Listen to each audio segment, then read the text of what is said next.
नई सरकार बनने में कुछ ही दिन बचे हैं। चुनाव प्रचार की गहमा गहमी के बीच राजनीतिक पार्टियों के नेता अपना एजेंडा बताने पहुंच रहे हैं एबीपी न्यूज के न्यूज रूम में। न्यूज रूम में नेताजी में आज खास मेहमान है आम आदमी पार्टी के बड़े नेता और दिल्ली के शिक्षा मंत्री रह चुके मनीष सिसोदिया। आम आदमी पार्टी में अरविंद केजरीवाल के बाद मनीष सिसोदिया दूसरे सबसे बड़े नेता के तौर पर जाने जाते हैं। दिल्ली में 49 दिन की आम आदमी पार्टी की सरकार में शिक्षा, पीडब्ल्यूडी, शहरी विकास और राजस्व विभाग जैसे अहम मंत्रालय सिसोदिया के पास रहे। राजनेता बनने से पहले सिसोदिया पत्रकार और स्वयंसेवी संगठन में सक्रिय रहे हैं। मनीष सिसोदिया से आज हम पूछेंगे, दिल्ली से आपकी सरकार क्यों भागी? मोदी के खिलाफ केजरीवाल को उतारना रणनीति या तमाशा? आपकी पार्टी इतनी हड़बड़ी में क्यों है? चुनाव में आपने पैराशूट नेता क्यों उतारे? क्या आपकी नाकामियों के लिए मीडिया जिम्मेदार है? तो ये सभी सवाल हम पूछेंगे। हमारे साथ न्यूज रूम में नेताजी में आज मौजूद हैं मनीष सिसोदिया, आम आदमी पार्टी में नंबर 2 की हैसियत रखते हैं। मनीष, सबसे पहला और अहम सवाल जो हर कोई आपसे जानना चाहता है और बहुत जमाने से आपसे लोग ये पूछ रहे हैं, 49 दिन की आपकी सरकार थी, आखिर दिल्ली से आपकी सरकार अपने सरकार से भागे क्यों? आप उन जिम्मेदारियों से भागे क्यों? कई लोग कहते हैं कि आप भागे क्यों। हम भागे कहाँ हैं? हम पहले सचिवालय में थे, आज आपके न्यूज़ रूम में। तो हम तो यही हैं, जिन मुद्दों के लिए लड़ रहे थे अभी भी लड़ रहे हैं। लेकिन 28 विधायकों के साथ हम तो सरकार नहीं बनाना चाह रहे थे, फिर भी उन परिस्थितियों में बनाई। उन पर 28 विधायकों के साथ सरकार का ट्रेलर दिखाया। हमने दिखाया कि ईमानदारी से सरकार चल सकती है। पूरी पिक्चर देखनी है तो उसके लिए तो 36 विधायक चाहिए। नहीं, लेकिन मनीष सिसोदिया जी, ये तो आपको मालूम था कि 1991 का जो कानून है उसके तहत आपको इसी तरह से कानून बनाना पड़ेगा जिस तरह से दिल्ली में बनते आए हैं। जब ये मालूम था और आपको पता था कि इस तरह से नहीं बन सकता, तो फिर सरकार बनानी नहीं चाहिए थी आपको, अगर उसी मुद्दे पर सरकार गिरानी थी? हमें उम्मीद थी कि जिस तरह से पिछले 10 साल में कांग्रेस और बीजेपी ने 13 कानून दिल्ली विधानसभा में बनाए थे जिसमें होम मिनिस्ट्री से नहीं पूछा गया था, हमें लगा कि बेईमानी के खिलाफ भी अच्छा कानून बनाने में मदद करेंगे। लेकिन वो तो उनकी तनख्वाह वाले बिल थे, वो तो ऐसे आपको उन लोगों से उम्मीद थी कुछ? हमें उम्मीद थी कि कांग्रेस या बीजेपी में से कोई सा एक तो कहेगा कि साहब पिछले 15 कानून 13 कानून बनाए हैं और बना लो, एक बेईमानों के खिलाफ है। पर उन्होंने बनाया नहीं, दोनों, और कांग्रेस और बीजेपी एक हो गए। बोले हम 40 लोग तय करेंगे इस विधानसभा में भ्रष्टाचार के खिलाफ कानून नहीं बन सकता ऐसे। लेकिन ठीक है, इस बार 36 लेके आएंगे, फिर बनाएंगे। ठीक है, उन 49 दिन में तो आप कह रहे हैं और लगातार कहा जा रहा है कि हमने भ्रष्टाचार पर, लोगों के बीच ये मैसेज गया कि भ्रष्टाचार पर नियंत्रण हो रहा है। लोग कहीं ना कहीं डर गए थे, भ्रष्टाचार नहीं कर रहे थे। जब इतना कुछ अच्छा हो रहा था तो फिर दिल्ली के लोगों के साथ जो किए गए वादे थे उन्हें भी पूरा करना चाहिए था। वो वादे तो पूरे नहीं किए गए ना। देखिए, बिजली के, पानी के जो वादे पूरे किए जा सकते थे वो पूरे किए। जिन वादों के लिए विधानसभा में जाने की जरूरत थी वहाँ विधानसभा में गए, वहाँ कांग्रेस और बीजेपी इनके खिलाफ हो गए, तो बाहर आ गए, बोले कि 36 दीजिए, पूरा करके दिखाएंगे। ये कॉस्मेटिक चेंजेस वाले जितनी चीज़ें हो सकती हैं वो तो तुरंत हो जाती हैं, एग्जीक्यूटिव डिसीजंस हो जाती हैं। परमानेंट चेंजेस अगर करने हैं तो आपको विधानसभा में बहुमत चाहिए और विधानसभा में 36 से ऊपर विधायक चाहिए जो बैठ के आपके लिए कानून बना सकें, दिल्ली के लिए कानून बना सकें। इसलिए हम वापस दिल्ली के पास जा रहे हैं, हम भागे नहीं हैं, हम दिल्ली के पास वापस जा रहे हैं और कह रहे हैं कि वापस 36 विधायक दीजिए, इस बार कानून बनवाएंगे। ठीक है, वो तो आप कह रहे हैं कि आप 36 लेकर आएंगे, लेकिन लोकसभा चुनाव में भी आप मौजूद हैं। नरेंद्र मोदी की तस्वीर यहाँ है, उनके खिलाफ केजरीवाल मैदान में उतरने की बात कर रहे हैं कि वो वाराणसी की जनता से पूछेंगे। उनके खिलाफ चुनाव में उतरना ये वाकई एक चुनौती देना चाहते हैं या सिर्फ सुर्खियों में आना है, लोगों की चर्चा में बने रहना है? बिल्कुल, हमें लगता है कि नरेंद्र मोदी जी जिस तरह की राजनीति करते हैं वो राहुल गांधी की सरकार या कांग्रेस की सरकार के नेताओं से अलग नहीं हैं। और इसका सच हमने गुजरात में जाके भी देश को बताया, आगे भी देश को बताएंगे और बनारस में जाके उनको हराएंगे भी। तो अच्छी बात है, केजरीवाल जी साहस करते हैं। लेकिन अभी तो जनता से पूछना है वाराणसी। बिल्कुल, जनता के बीच में जाएंगे, जनता से पूछेंगे। अगर बनारस की जनता कहेगी लड़िए तो लड़ेंगे, अगर 1 स्वर में मना कर दिया तो फिर नहीं लड़ेंगे। लेकिन दिल्ली की जनता से तो पूछा नहीं अरविंद केजरीवाल ने कि वहाँ जाना चाहिए या नहीं? हाँ, बार बार ये कहा जाता है कि दिल्ली की जनता से ये नहीं पूछा, उस बारे में नहीं पूछा। देखिए, जहाँ भी मन में दुविधा हो वहाँ लोगों से पूछना चाहिए, और जब भी आपके मन में दुविधा हो तो वहाँ से पूछो।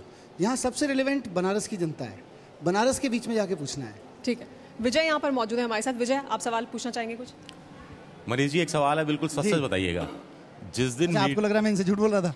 जिस दिन मीडिया में आप पर चर्चा ना हो, जिस दिन मीडिया आपकी आलोचना ना करे या आप मीडिया की आलोचना ना करें, उस दिन आपका कैसा कटता है? नींद आती है रात को या फिर रात को YouTube में कोई पुराना रिकॉर्डिंग देखते हैं आप? हमारा और आपका एक जैसा ही कटता है। नहीं, हमारा तो कट जाता है, हम तो खबरों के बीच हमारा भी ऐसे ही कट जाता है, लोगों के बीच रहते हैं। मुझे तो पता भी नहीं मीडिया में क्या चल रहा है, कट जाता है।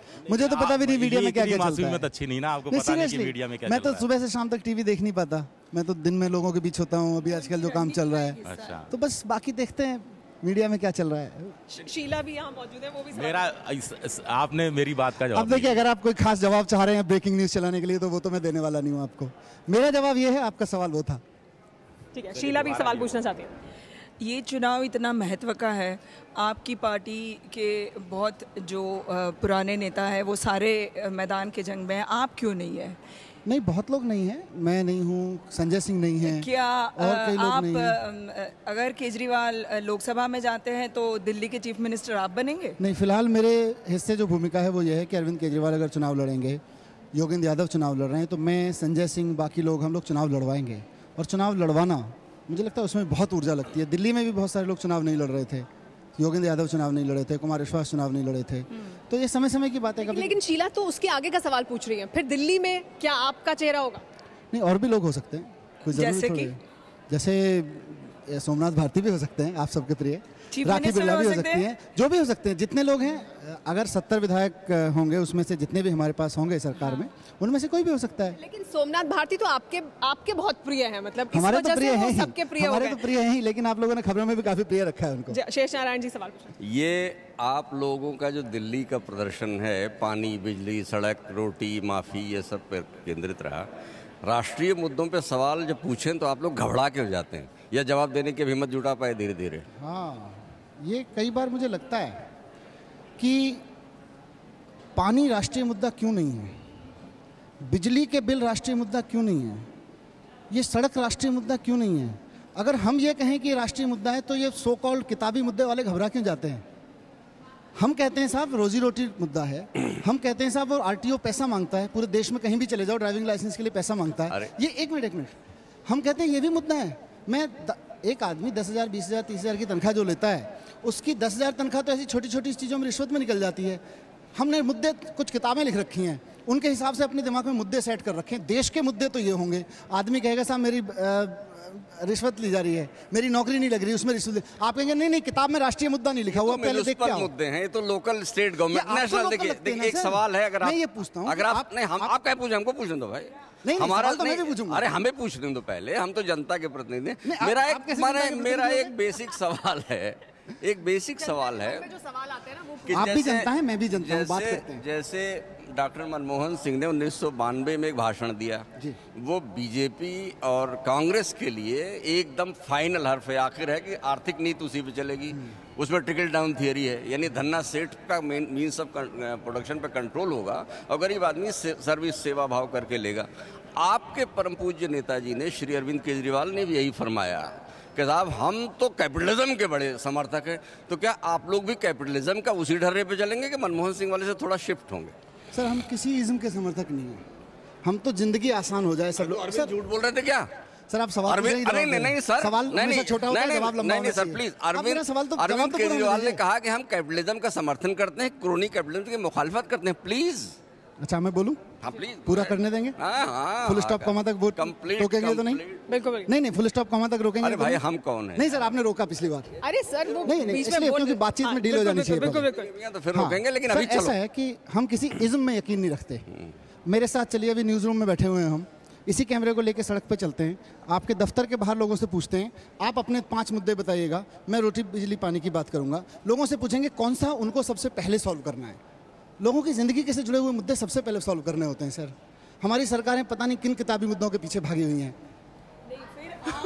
जब भी बात आती है तो ऐसे मुद्दे उठाते हैं कि आप ज़रूर सुर्खियों में रहें। मतलब अगर आपको लगता है कि मुकेश अंबानी का नाम लेने से आप हमेशा सुर्खियों में बने रहेंगे? मुकेश अंबानी के खिलाफ बोलना सुर्खियों में है कि जान हथेली पे रख के चलना है? हम तो जान हथेली पे रख के चलते हैं। बहुत लोग कहते हैं, कई पत्रकार मित्रों ने भी कहा, अरे किससे टकरा रहे हो तुम? हमने कहा साहब टकराएंगे, अगर उसने गलत कर रखा है, उसने कांग्रेस और उसने अगर कांग्रेस और बीजेपी को अपनी जेब में रख रखा है, तो टकराएंगे उससे, चाहे जान चली जाए। एनके सिंह साहब। मनीष, आप ये जानते हैं, पूरा देश जानता है कि आपकी पार्टी या आपका पूरा अस्तित्व एक जन आंदोलन की उपज है। बड़ा पवित्र जन आंदोलन था जो कि करप्शन के खिलाफ, सड़े हुए सिस्टम के खिलाफ उभरा था। 65 साल का जन आक्रोश था। ये प्योरली सामाजिक मूवमेंट था और इसका जो प्रतिकार होना था वो सोशल रिफॉर्म से ही होना था। एक काल विशेष में आके आपने एक फैसला लिया कि हम पॉलिटिकल प्रोसेस से आएंगे। पॉलिटिकल प्रोसेस के कुछ ट्रैप्स होते हैं, जैसे एफपीटीपी सिस्टम है तो अरविंद को टोपी लगानी पड़ती है, मुस्लिम टोपी लगानी पड़ती है। तमाम जो चीज़ें हुई, उसने इस पूरे एक पवित्र आंदोलन को आपके सिर्फ थोड़ी जल्दीबाजी से, अगर आपको लाना ही था, पॉलिटिकल प्रोसेस में ही आना था, तो पहले इस जन आंदोलन को एक परिणति पे ले जाते, एक लेवल पे ले जाते, कॉन्शियसनेस का लेवल जाति पात से ऊपर उठा देते, करप्शन के खिलाफ सिस्टम डेवलप करते, तब लाते। लेकिन आपने जल्दीबाजी में सत्ता पाने के लिए पॉलिटिकल प्रोसेस में आए और उसके ट्रैपिंग्स में आप फंस गए। नतीजा ये हुआ कि पूरे समाज को एक धोखा लग रहा है आपके पूरे इस प्रोसेस से। कैसे इस धोखे को आप उससे बदलेंगे, क्योंकि लगा कि आपने एक छलावा किया है पूरे समाज के साथ। सर, आपका जितना लंबा सवाल था, मैं चाहूँगा कि उससे आधा मिनट, उससे कम से कम आधा तो मुझे अनुमति दी जाएगी, मैं बोल सकूँ। सर, अरविंद केजरीवाल या मैं पब्लिक फंक्शंस में जाते हैं, जैनियों के फंक्शन में जाते हैं तो वहाँ जैनियों की माला पहनते हैं, सिखों के फंक्शन में जाते हैं तो वहाँ टोपी, वो पगड़ी भी पहनाते हैं। आपने ये नहीं कहा कि पगड़ी भी पहननी पड़ी, जैनियों की माला भी पहननी पड़ी, आपने हमेशा बात की मुस्लिम की टोपी पहननी पड़ी। मुझे हाँ, नहीं सर, ताज़ा है, रोज़ जा रहे हैं, रोज़ जा रहे हैं सर, ये दिखाते नहीं है, मैं क्या करूँ। जैनियों के फंक्शन में भी जाते हैं, सिखों के भी जाते हैं, वहाँ भी पीछे पगड़ी पहनाई किसी ने। तो मेरा सिर्फ इतना कहना है कि हम तो सब वो करें, जनता जैसे करती है वैसे करते हैं। दूसरी चीज़ आपने कही कि आंदोलन की पवित्रता। Sir, with due respect to everybody, हम कोई पवित्र आंदोलन और आंदोलन की पवित्रताओं के लिए नहीं आए थे। हम कुछ ऐसे लोग हैं जिनको लगता है कि इस देश में बेईमानों को जेल भेजने के लिए सफिशिएंट कानून नहीं है। सर, हमारी मंजिल वो है, हम आंदोलन की पवित्रताओं को बरकरार रखने के लिए नहीं आए थे। हमें लगता है कि जन लोकपाल बनना चाहिए, आंदोलन से बनता हो, पॉलिटिकल पार्टी से बनता हो, उससे पहले सरकार से बातचीत करके बनता हो, जो भी तरीके से बनता हो। जन लोकपाल जैसे कानून, इस देश के 1860-1893 के कानूनों से लड़ना है सर हमको, इन आंदोलन की पवित्रता और इन परंपराओं से नहीं लड़ना। तो आपको उससे उसका ज़्यादा वो नहीं है कि जल्दबाजी में है आप इस जल्दी करना पड़ेगा, हम बहुत देर हो चुकी है। अरविंद मोहन जी, मुझे दो छोटी छोटी चीज़ें पूछनी है कि बनारस के बाद क्या अरविंद बड़ौदा भी जाएंगे, और दूसरा ये कि जो हवा बिगड़ने की बात है वो एक होड़ लगी हुई मुझे लगता है बीजेपी और आप में, तो आपके हिसाब से किसकी हवा ज़्यादा तेज़ी से बिगड़ी है? हवा तो सर आप बताएंगे किसकी ज़्यादा तेज़ी से बिगड़ी और बिगड़ी है कि नहीं बिगड़ी है, और किसका ब्लोअर बंद हो गया और किसका चल रहा है। अरविंद केजरीवाल कहाँ से चुनाव लड़ेंगे, इसका फैसला आखिर बड़ौदा में भी पूछा जाएगा बनारस की तरह? पता नहीं, अभी तो बनारस में पूछ रहे हैं, बड़ौदा में पूछने की जरूरत पड़ेगी तो हम भी बता देंगे, समय आने बता देंगे। मगर गुजरात में नहीं, गुजरात के बाहर ही चुनौती पता नहीं, अभी तो बनारस का तो ये तय हुआ है कि बनारस में जाएंगे। जब ये तय होगा तो बाकायदा आपके पास बताएंगे। आनंद प्रधान जी, अगर मान लीजिए बनारस जाते हैं और जनता, आपको ये लगता है जनता रिजेक्ट कर रही है, तो क्या आप ये कहेंगे कि जनता ने मुझे रिजेक्ट कर दिया? हाँ जी, बिल्कुल कहना चाहिए, इतना साहस होना चाहिए, और कम से कम ये साहस हम लोगों में है। अगर जनता ने वहाँ खड़े होकर कहा कि आप बनारस से चुनाव मत लड़िए, एक सुर में कहा नहीं लड़ेंगे। तो इस तरह से तो आप एक तरह से आमंत्रित कर रहे हैं कि वहाँ बनारस में जहाँ आप सभा करने जा रहे हैं, वहाँ अगर भाजपा के लोग, दूसरी पार्टियों के लोग बड़ी संख्या में आ जाएं और वो कहें कि आपको चुनाव नहीं लड़ना चाहिए, वो आपसे कहें कि राजनीति नहीं करनी चाहिए। राजनीति में अंततः जब आप आए हैं तो एक कमिटमेंट के साथ आए हैं, और वो कमिटमेंट डिमांड कर रहा है कि सांप्रदायिकता के और अंबानी और अडानी के एक प्रतिनिधि के खिलाफ, जिसके खिलाफ आप बोल रहे हैं, उसके खिलाफ एक राजनीतिक चुनौती आपको देनी है, तो वहां तो आपको जाना पड़ेगा, उस विरोध को समझाना पड़ेगा। आप ये कह रहे हैं कि अगर वो मना कर देंगे तो हम वापस आ जाएंगे, ये मुझे बात थोड़ी समझ में नहीं आ रही। हाइपोथेटिकल सवाल था, मैं, क्योंकि मुझे जनता पे भरोसा है और हम जनता को ऐसा ना मान के चलें कि जनता मोदी जी सर नहीं, इसलिए कह रहे हैं। नहीं, आपने पूछा, एक काल्पनिक सवाल पूछा, मैंने एक जवाब दे दिया। लेकिन ये तो कहा ही जा रहा है आप लोगों की तरफ से, हम पूछेंगे, वो कहेंगे लड़ो तो लड़ेंगे, वो कहेंगे नहीं तो नहीं लड़ेंगे। आपके राजनीतिक कमिटमेंट का सवाल है, आप एक राजनीतिक चुनौती दे रहे हैं मनीष। आपसे हमारी अपेक्षा ये है कि जो चुनौती आपने दी है उसको एक राजनीतिक विचार के कारण आप वहां लड़ने जा रहे हैं, चाहे जितना भी विरोध हो। बनारस की जनता ऐसा नहीं है कि सब कुछ भाजपा में हो गया है, हम तो बल्कि उनको भी चुनौती दे रहे हैं, जो ये बनारस से बहुत लोग ये भी चाहते हैं अरविंद केजरीवाल चुनाव लड़ें। हम उनको भी कहते हैं उस दिन घर से निकल के आना, कहीं ऐसा ना हो बीजेपी वाले आगे ज़्यादा शोर मचाते हैं तुम घर में बैठे रह जाओ, निकल के आना। और सब आपके चैनल के माध्यम से कह रहा हूँ, बनारस के लोग अगर मेरा प्रोग्राम देख रहे हैं तो उन लोगों को निकल के आना बहुत ज़रूरी है, जो चाहते हैं कि अरविंद केजरीवाल वहाँ से चुनाव लड़े। आपको सभा में आना पड़ेगा और आपको अपनी आवाज़ उठानी पड़ेगी। ठीक है मनीष, मैं ये कह रहा हूँ कि वहाँ बनारस में लोगों को जाकर के समझाना, उनको तैयार करना, उस वैचारिक लड़ाई के लिए खुद को उतारना, उसमें आप ये ज्यादा जरूरी समझते हैं या लोगों का? क्योंकि हो सकता है लोग अभी। एक मिनट जवाब देता हूं। देखिए, हम तैयार हैं, अरविंद केजरीवाल तैयार हैं, लेकिन जब तक बनारस के लोग नहीं खड़े होंगे अरविंद केजरीवाल के साथ, ये लड़ाई अधूरी रह जाएगी। एक मिनट मेरी बात पूरी नहीं दीजिए, क्योंकि मैं ध्यान से सुन रहा था। तो और अगर वहाँ मैदान में गए और एक स्वर से लोगों ने कहा नहीं जी नहीं लड़ना, हमें लगता है हम झुंझुना हिलाएंगे वहाँ पे जाके। लेकिन अगर, और मुझे पूरी उम्मीद है, हम जनता पे भरोसा करना तो सीखें। हमको लगता है जनता तो पता नहीं किस वे में आके क्या फैसला दे देगी, नहीं देती है। जनता से ईमानदार फैसला कहीं से नहीं आता है, ना न्यूज़ रूम से, ना कोर्ट रूम से, और ना शास्त्री भवन से। सबसे ईमानदार फैसला जब भी आता है जनता के बीच में से आता है। ठीक है, मैं आपसे ये कहना चाहता हूँ मनीष, क्योंकि ये एक बहुत राजनीतिक वैचारिक सवाल है। वहां आप जनता हो सकता है एक, पर हम क्यों मान रहे हैं कि जनता सही फैसले नहीं देगी? मैं आपसे ये कह रहा हूं, सही फैसले देती है जनता, पर भरोसा तो करिए। मनीष, मैं ये कह रहा हूं कि संभव है कि किसी समय हवा आपके खिलाफ हो, पर हवा के खिलाफ चलना, धारा के विरुद्ध तैरना, वहां अगर गंगा में जाके आपको धारा के विरुद्ध तैरना पड़े तो आप उस चुनौती को लेने के लिए क्यों नहीं तैयार हैं? वहां तैरेंगे, लेकिन जनता भी साथ है वहां की। लेकिन और आप जनता पे भरोसा तो करिए। हम ये क्यों मान रहे हैं कि जनता मना कर देगी? हम तो उस भरोसे पे जा रहे हैं। चलिए मनीष, एक और सवाल जो बार बार उठता है, क्योंकि अभी कुछ दिनों पहले अरविंद केजरीवाल ने कहा, मीडिया को लेकर जो सवाल उठा कि आपकी नाकामियां, आम आदमी पार्टी की नाकामियों के लिए मीडिया कैसे जिम्मेदार है? हमारी अगर कहीं नाकामी है तो हम ही जिम्मेदार हैं। हमने कब कहा कि मीडिया जिम्मेदार है? तो फिर मीडिया पर क्यों उस बात का जिम्मेदारी मढ़ी जाती कि इन्होंने ऐसा दिखाया, इन्होंने ये नहीं दिखाया? मीडिया गलत दिखाता है तो उसके लिए मीडिया जिम्मेदार है। हम अगर नाकाम है तो हम जिम्मेदार हैं। मेरा आपसे सवाल ये है कि आप जरूर आरोप लगाएं, जिस पे चाहे उस पे आरोप लगाइए, लेकिन उस आरोप की पुष्टि तो कीजिए। आप एक साथ में कह देंगे कि कुछ सेक्शन ऑफ मीडिया करप्ट है, पेड न्यूज़ चलते हैं, फलानी चैनल ऐसी है, लेकिन आप उस आरोप को सब्सटैंशिएट करें, सिद्ध करके दिखाइए। लोग बैठे हैं इतने पत्रकारिता के पत्रकारिता जगत के बड़े नाम बैठे हुए हैं जी, और ये सारे लोग वो लोग हैं, कम से कम कई ये चेहरे जो पेड मीडिया से लड़ते रहे हैं। तो पेड मीडिया कोई मिथ नहीं है, पेड मीडिया एक सच्चाई है। पेड मीडिया हमारे देश में एग्जिस्ट कर रहा है, उससे लड़ना है, इनको भी लड़ना है, पॉलिटिकल पार्टीज को भी लड़ना है, पत्रकारों को भी लड़ना है। एक जेनरिक स्टेटमेंट देना सबको लेकर, पेड मीडिया तो है नहीं, इसमें जेनरिक क्या है? कहना कुछ उदाहरण लेके आइए। इससे पहले भी हुआ है कि पेड मीडिया को लेकर इससे पहले भी इस तरह के सवाल उठते रहे हैं। कुछ अखबारों के खिलाफ कार्रवाई भी हुई है। ये बात अलग है कि नेताओं के खिलाफ कोई कार्रवाई नहीं हुई। जिन नेताओं ने पैसा दिया होगा उनके खिलाफ कोई कार्रवाई नहीं हुई। लेकिन आप चीजों को लाइए तो सही। जैसे इलेक्ट्रॉनिक मीडिया में अगर आपको लगता है कि आपके खिलाफ कोई प्लांट की जा रही है खबरें, तो आप वाक्य तो पूरा होने दीजिए। मैं जवाब दूं? सवाल मेरे से पूछा जा रहा है। प्रॉब्लम ये है कि मेरे सवाल लंबे लंबे, जवाब 2 शब्द में बोलता हूँ, फुल स्टॉप लगा देते हैं आप लोग। हाँ, आप देखिए कि किस किस चैनल में रिलायंस का पैसा लगा हुआ है।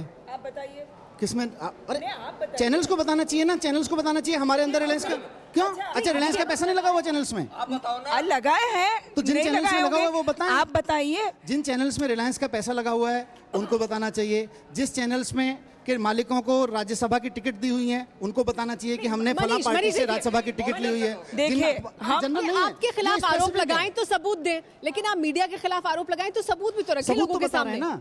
चैनल बताएं कि हमारे में नहीं है, हमारे में है, रिलायंस में लगा। आप नाम क्यों नहीं देते? आप आपके चैनल पे किसी दूसरे चैनल का नाम, लोगों का नाम लीजिए। आपको नाम लेने में क्या हर्ज है? जहां जरूरत हुई है आपने प्रेस कॉन्फ्रेंस करके नाम लिए हैं, तो आप जब भी आरोप लगाएं तो जनरली, और हम कागज दिखा के ही बात करते हैं। जिस दिन कागज हाथ में आ जाएंगे, लेकिन चैनल बताए ना हमारे रिलायंस में नहीं है। जिसका नहीं है उसको चिंता नहीं। ये बात तो आप लगा रहे हैं, तो ऐसा हो गया कि हमने कहा आप चोर है, अब आप साबित करें कि मैं चोर नहीं। अंबानी का तो इन्वेस्टमेंट है। नहीं, बिल्कुल अंबानी का आपने नेताओं के लिए बताया कि ये नेता करप्ट है। इस देश के चैनल्स में अंबानी का इन्वेस्टमेंट है कि नहीं है? मनीष देखिए, आपने एक प्रेस कॉन्फ्रेंस की, सिद्ध क्या करेंगे? ये सिद्ध करें, कॉन्फ्लिक्ट ऑफ इंटरेस्ट है सीधे सीधे। इससे सिद्ध क्या? पॉलिटिकल पार्टीज का, उद्योगपतियों का, कॉर्पोरेट के पैसे लगे हुए हैं। हाँ, तो अगर पॉलिटिकल सिद्ध क्या होता है बताइए? अगर सिद्ध ये होता है कि पॉलिटिकल पार्टीज का, कॉर्पोरेट, क्रोनी कैपिटलिस्ट का और मीडिया का अगर ये नेक्सस हो गया तो ये जनता को पता होना चाहिए कि इस चैनल पे जो हमें खबर देखने को मिल रही है या रिलायंस के खिलाफ जो बोला गया है, इसमें तो रिलायंस का पहले से पैसा लगा हुआ है, कोई दिक्कत नहीं है। चलिए ठीक है। मनीष एक और देंगे, बिल्कुल देंगे। एक और अहम सवाल, आप जो जवाब जो आप चाहते हैं वो नहीं देंगे। मेरा एक सवाल है आपसे कि इतनी हड़बड़ी में आपकी पार्टी क्यों दिखाई देती है? आपने खुद कहा कि पूरी तैयारी रही थी, फिर आपने करीब कितने 200 से ज़्यादा सीटों पे टिकट अपने उम्मीदवार उतार दिए हैं। क्या आपको लगता है कि क्रांति के लिए मई तक का समय तय था कि मई के बाद देश में क्रांति नहीं होगी, या मई तक जो कराना है इस लोकसभा चुनाव में जो कराना है वो कर लो, इसके बाद आपको लगता है कि ऐसा मौका नहीं मिल पाएगा, या आप एक रणनीति के तहत एक राष्ट्रीय पार्टी बनने के लिए इस तरह सारे लोगों को मैदान में उतार रहे हैं ताकि 5-6 जगहों से आपको 6% वोट मिल जाए? मनीष, इसी के साथ एक और अहम सवाल ये भी, आप उसका भी जवाब दे दीजिएगा कि आपने जो आपके कार्यकर्ताओं, बहुत सारी जगह पे आपके कार्यकर्ताओं ने आरोप लगाया कि वो सालों जो मेहनत कर रहे थे उनको टिकट नहीं मिला, बल्कि आपने जो चर्चित चेहरे हैं उनको टिकट दे दिया जो कल पार्टी में आए। पहले उनका जवाब देता हूँ। हमने पहले सोचा था 15-20 जगह से चुनाव लड़ेंगे, फिर जगह जगह से लोग आने लगे, कई और जगह से लोग आने लगे। उन्होंने कहा भाई हम तो चुनाव लड़ सकते हैं, हम सक्षम हैं, हमारा पकड़ है क्षेत्र में, जनता में हमने काम किया, अच्छी बात है। तो फिर धीरे धीरे वो संख्या बढ़ती रही, फिर लगा 100 पे लड़ सकते हैं, फिर लगा 150 पे लड़ सकते हैं। तो इसमें हर्ज क्या है? आज अगर हमने 300 उम्मीदवार घोषित किए हैं तो इसमें हर्ज क्या है? कल हम 15 सोच रहे थे, हमें लगता था भाई इतनी जल्दी निकल के लोग नहीं आएंगे। अभी लोग आ रहे हैं, अच्छे लोग आ रहे हैं, ऐसे लोग आ रहे हैं जिनको चुनाव ये हुआ है कि नुकसान ये हुआ अभी तक की, अभी ये नुकसान आपका आज जो 2 लोगों को पार्टी से निकाला गया, अगर शायद 15-20 लोग होते, इन्हीं लोगों को चुनाव में मैदान में उतारा जाता तो ये नौबत नहीं आती। आप चेक नहीं कर पाए ना। नहीं, वो तो कभी एक मिनट इस सवाल का जवाब, इसका जवाब दीजिए। और फिर दिल्ली विधानसभा चुनाव की तैयारी हमने 1.5 साल की थी और हमने 70 विधायक 70 कैंडिडेट्स उतारे थे। 70 में से 69 ने चुनाव लड़ा था, एक को हमने चुनाव से 4 दिन पहले वापस लिया था। अपनी गलती को हमेशा cross and checks and balance पे तैयार रहना चाहिए, उसके लिए हम तैयार हैं। अभी तो 100 और खड़े करेंगे मैडम, चिंता मत करिए। 300 में से सीटें कितनी मिलने वाली हैं आपको? देखिए आपका क्या आंकलन है? हमको नहीं मिलने वाली है, भ्रष्टाचार के खिलाफ देश की जनता को देनी है, तय करनी है। देश की जनता को कितनी सीटें मिलने वाली हैं, आंकलन तो बता दीजिए। देखते हैं, नहीं, आपका एक आंकलन तो होगा। अभी तो कुछ आंकलन नहीं है, देखते हैं। इरफान का कार्टून देख लें आप। बहुत खूब। भ्रष्टाचार मुद्दा है क्या? मुझे वॉकओवर दे दिया। किसको दे दिया वॉकओवर? मैंने कोई नई बात नहीं पूछी है, आपने भ्रष्टाचार का एकदम मुद्दा छोड़ के अब उसका नाम ही नहीं लेते हैं, सिर्फ मोदी की बात करते हैं। हाँ, क्या आप मोदी जी की बात करनी इसलिए बहुत ज़रूरी थी क्योंकि मोदी जी पिछले 1.5 साल से देश भर में चिल्ला के कह रहे थे मैंने गुजरात में भ्रष्टाचार खत्म कर दिया, गुजरात को मैंने बहुत डेवलप कर दिया। हमने कहा देख लेते हैं वहाँ भ्रष्टाचार है कि नहीं। तो वहाँ आरटीओ और एसडीएम के दफ्तर से लेके और किसानों की ज़मीन को छीनने तक में सब में भ्रष्टाचार है। तो भ्रष्टाचार का प्रतीक है आजकल, वो ठीक है, उस पर लिख दीजिए भ्रष्टाचार का प्रतीक भी है। ठीक है। और उनको आप चुनौती देने जा रहे हैं वाराणसी में। हमारी चुनौती भ्रष्टाचार को है। हम राहुल गांधी को भी चुनौती दे रहे हैं अमेठी में, हम मोदी जी को भी चुनौती दे रहे हैं वाराणसी में। और वाराणसी की जनता पर आपको भरोसा है कि वाराणसी की जनता को पूरा भरोसा है, वो हाँ भी कहेगी और वोट भी देगी, मुझे ऐसा लगता है। लेकिन चुनौती सिर्फ गुजरात के बाहर होगी। अभी तो देखिए। चलिए, बहुत बहुत शुक्रिया मनीष, आपका एबीपी न्यूज़ के न्यूज़ रूम में आने के लिए। कल फिर हाजिर होंगे, एक और मेहमान हमारे साथ होंगे न्यूज़ रूम में नेताजी।